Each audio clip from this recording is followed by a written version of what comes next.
السلام علیکم. معاذ اللہ روزے محشر آ گیا کیا؟ زمین اپنے محور پر الٹی گھومنے لگی یا آپ کو سونے میں چلنے کی عادت ہے؟ لیکن یہ بھی تو ہو سکتا ہے کہ میری آہ بے اثر نے رنگ دکھایا ہو. آج تو کمال ہی ہو گیا.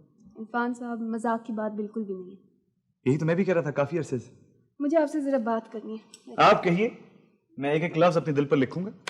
میں یہ کہہ رہی تھی آپ کسی وقت زویا کے گھر آ جائیں. تو آپ وہیں سے کہہ دیتی، میں دوڑا چلا آتا. آپ کیا سمجھ رہے ہیں میں کیا کہہ رہی ہوں؟ کیا؟ میں زویا کی بات کر رہی ہوں. اوہو، بہت ڈپریس رہنے لگی ہے، کسی سے بات ہی نہیں کرتی. بابا تو اب ٹھیک ہو رہے ہیں لیکن مجھے لگتا ہے زویا بیمار پڑ جائے گی. آپ کی اوٹ پٹانگ باتوں کی ضرورت ہے شاید اس کو. کیوں؟ وہ مسیحائی وقت کدھر نکل گئے؟ یہ تو ان کا خاص کیس تھا. میں تو یہ سمجھا تھا کہ ایک ہتھیلی پر مریض کو اور دوسری ہتھیلی پر مریض کی بیٹی کو لے کے بیٹھے ہوں گے. ایک کو دوا دے رہے ہوں گے، دوسرے کو دلاسا. بڑے افسوس کی بات ہے. میرا خیال تھا آپ زویا کے دوست ہیں. اجی زمانے بھر میں چراغ لے کے ڈھونڈیے گا تو اس مکھڑے جیسا دوست نہیں ملے گا آپ کو. آپ حکم کیجیے، میرے لائق کوئی خدمت. بس آپ ایسے کریں، زویا سے مل لیں ذرا، ضرور اس کا دل بہل جائے گا آپ کی باتوں سے. یہ اچھا ہے. میں آپ کو درباری مسخرہ لگتا ہوں؟ پلیز.